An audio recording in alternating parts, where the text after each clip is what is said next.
So good morning, y'all. We're here and really excited to be talking about DBT Labs and how we use DBT internally to solve some of our biggest data challenges. This is both Jakki and my first time to Sydney, and the experience so far has been incredible, so thank you all for your hospitality. Both of us have come a long way from Austin, Texas. We're racking our brains over the weekends of how we could pay homage to our home state and also incorporate a little bit of the Lone Star State flair into our presentation. We're thinking cowboy boots, maybe a bolo tie, cowboy hats, that was it. So we went over to the Westfield Mall and spent 3 hours and came up with nothing. So making up for our lack of last-minute shopping abilities is Madeline from our design team, and she makes up for it in spades with this. There we go. Hey y'all, I'm Jakki Jakaj, and I lead the integrated marketing team at DBT Labs. You probably recognize me from your inbox, and that is because my team is responsible for driving pipeline and revenue through different marketing channels. I'm so excited to be here with everyone, but I'm really excited to dive into marketing analytics at DBT. My name is Danny Lambert, and I lead our marketing operations team here at DBT Labs. So we manage technology, campaign operations, process, and analysis for the greater marketing organization. We have some QR codes up here next to our names. If you scan those, you can connect with us on LinkedIn. Also, please feel free to connect with us in the Slack community, or just grab us after the event and ask us any questions. You can stop by the sponsors table, meet us in there, and just ask us any questions about our presentation today. Before we hop into the meat and potatoes, let's talk a little bit about the agenda and what we'd like to cover. We're going to start with the current challenges, the macroeconomic headwinds that DBT and many of your organizations are facing today. Then we're going to go into a specific data project that we built for the marketing team to address some of these challenges that we're facing. Jakki's going to walk us through specifically how her team and the other marketing campaign teams use this to solve their campaign problems today. And then we'll walk through some key takeaways on if you wanted to implement this within your organization, how you could do that if you felt so inclined. So let's talk about the current challenges. Tech multiples have been rapidly contracting over the past couple of quarters. Interest rates were previously very low, and a lot of funding was flowing into the tech sector. This has been normalizing over the past couple of quarters. Interest rates have been rising. There's been a much more increased focus on profitability instead of just top-line revenue growth. As a result, there's no longer a growth at all costs. Emphasis is now on growth and profitability. As you can see from the graphic on the right, quarter-over-quarter growth projections have been declining, and profitability-oriented metrics like free cash flow margins have been increasing simultaneously. Data is a key constituent for informing the changes that the business needs to make to change this behavior. Making the shift from growth at all costs to profitable growth would be nearly impossible without the insights that your data teams provide to steer the ship. So let's talk a little bit about what this looks like and how this feels to a marketing team. Many of the marketing organizations that we've been talking to are talking a lot about reducing customer acquisition cost.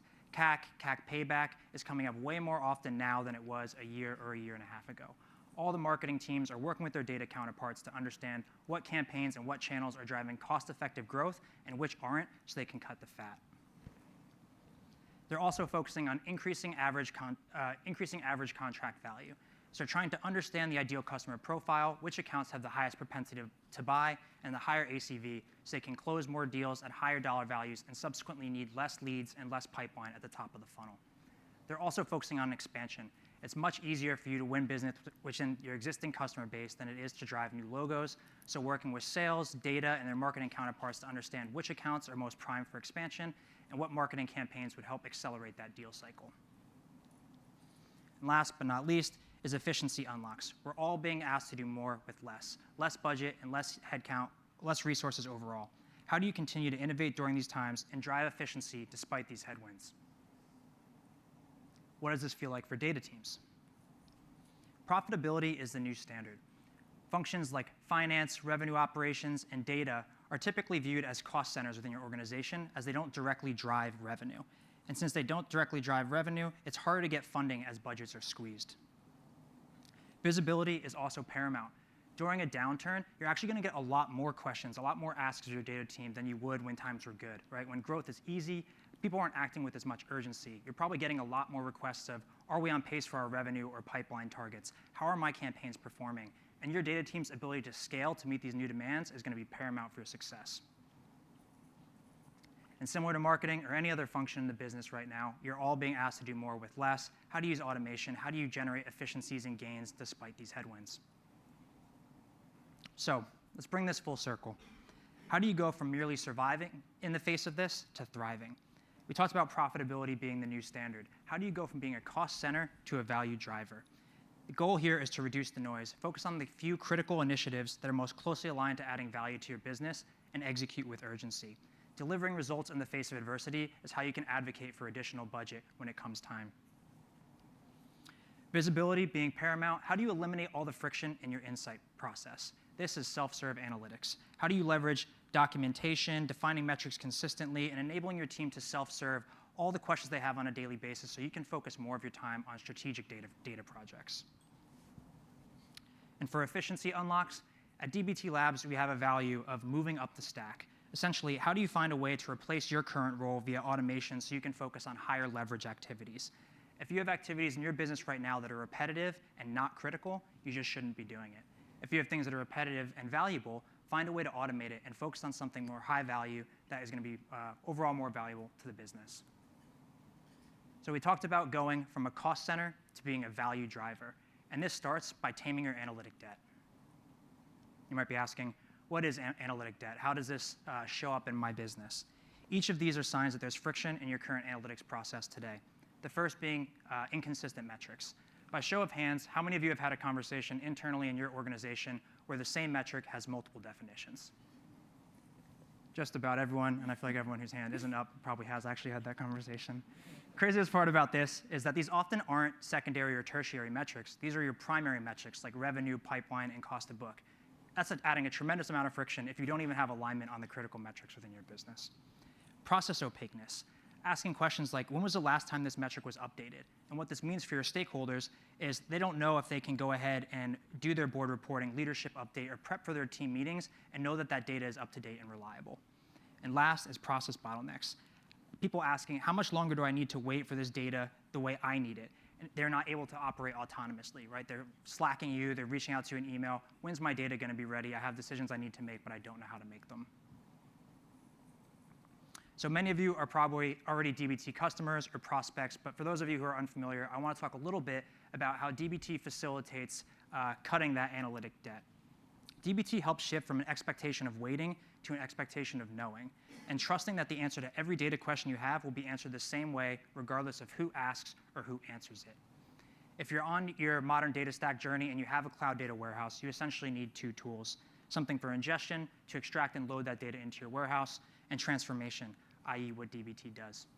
You can see on the screen behind me, we have reusable SQL, version control, and web-based IDEs to speed up development. Reduce that time it takes for your data to get into your warehouse to where you have meaningful downstream tables that can be used for insights. We've also adopted software development best practices like CI/CD testing, automated dependency management to reduce data downtime and build more confidence in your data process. And last but certainly not least, and we'll hit on this more later, is business accessible documentation, building trust and ensuring consistency. Everyone from the CEO in your organization down to the most junior level data analyst that you just hired should have the same level of access, or almost the same level of access, to the metrics that matter to your business and have it in a self-serve format. So how will you know when you've tamed this analytic debt? How do you know that you've made it there? Break it down into confidence, visibility, and autonomy. Confidence is when you hear people saying, I know this metric is right, I know when it was last updated, and I know what those changes to those metrics were.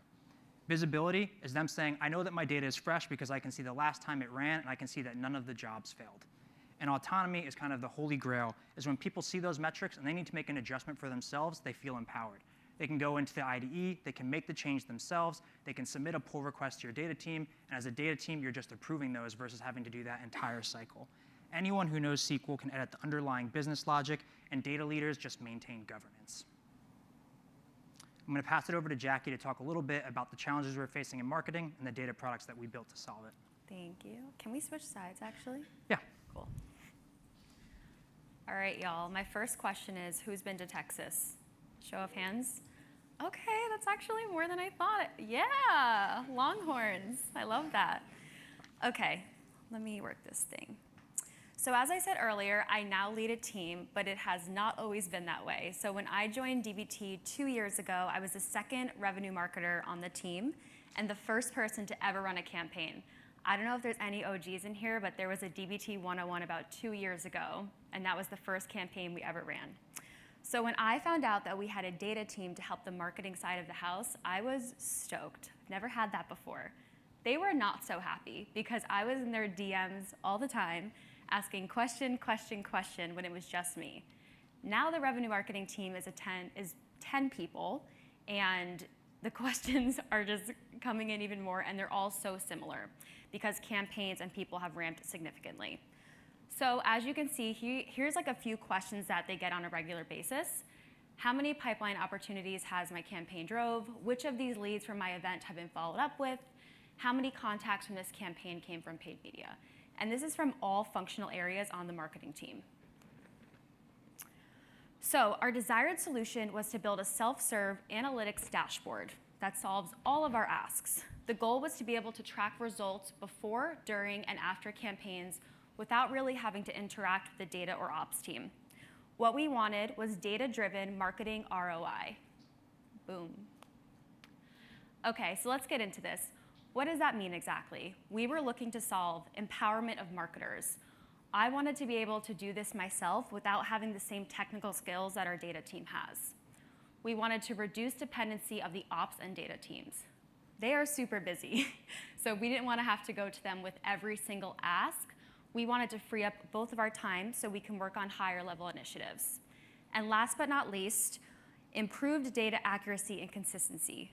Validated data sources of truth that I can lean on for reporting in meetings that I know are true. I'll let y'all look at this for a little longer. Okay, so let's get into how we use this. Let's start simple. Here's a question I would go to the data team with before I had the self-serve analytics dashboard.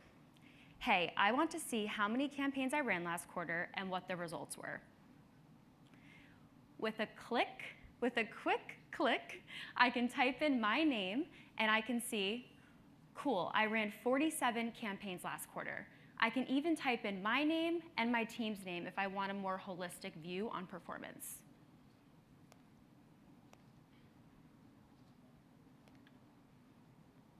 Knowing how many campaigns I ran is super important, but what I really want to know is what the results were. How many of my contacts engaged with these campaigns? How many trials and pipeline ops have these campaigns driven? And with a hop, oh my gosh, I messed up the joke.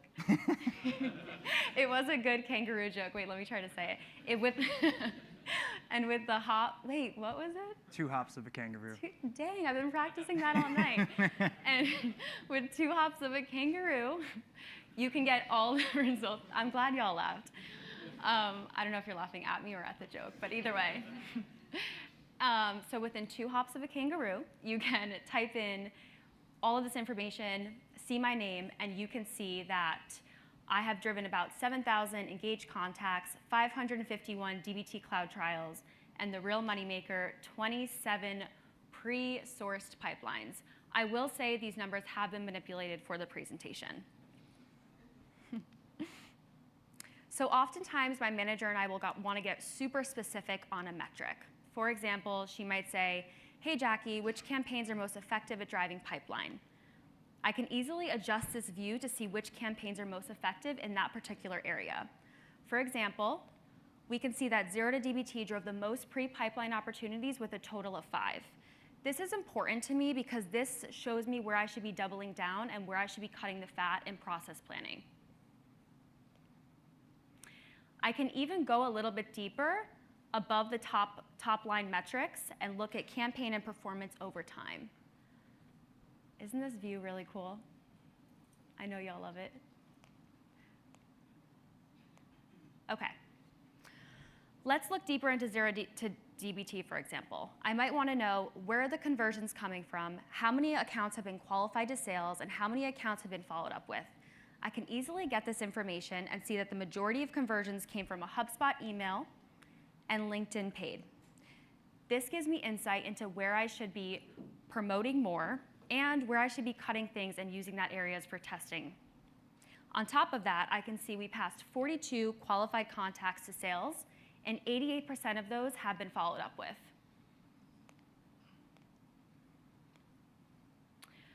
This is important to me because marketing campaigns rely on a lot of different people and a lot of different collaboration with different teams. One of those teams is the SDR team.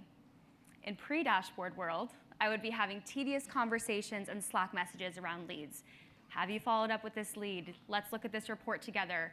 Constant, constant, constant. And today, I can use the dashboard and see which contacts have been followed up with and which have not.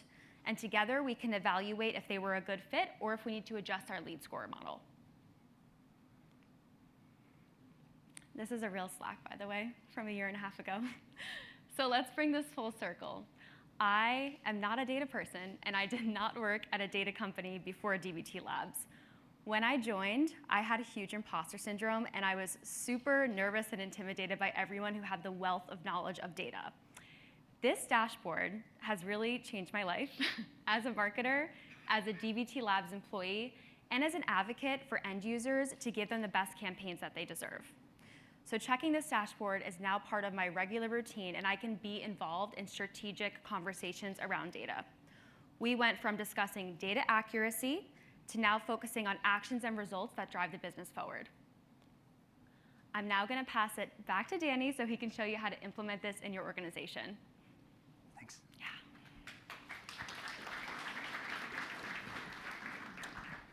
So before we jump into key takeaways, I want to give a big shout out to Brandon Thompson. He's the analytics engineer that's embedded to the marketing team that did all the underlying data work to make Campaign 360 possible.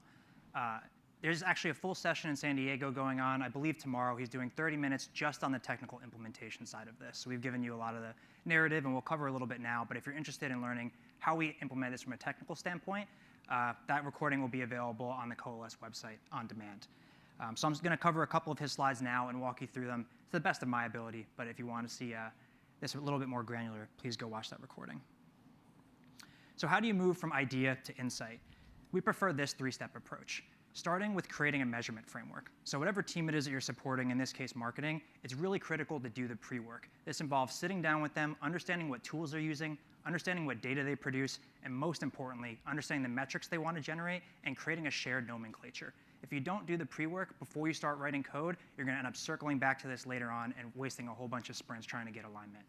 Once you've accomplished that, then move on to leveraging DBT native functionality. A lot of the stuff that we've talked about before and some of the stuff that we're going to talk about after, like tests, macros, semantic layer, all of this stuff is going to help you develop process and have more trust in the data product that you deliver to your team. So make sure you're leveraging this. And last, but certainly not least, is driving self-serve enablement.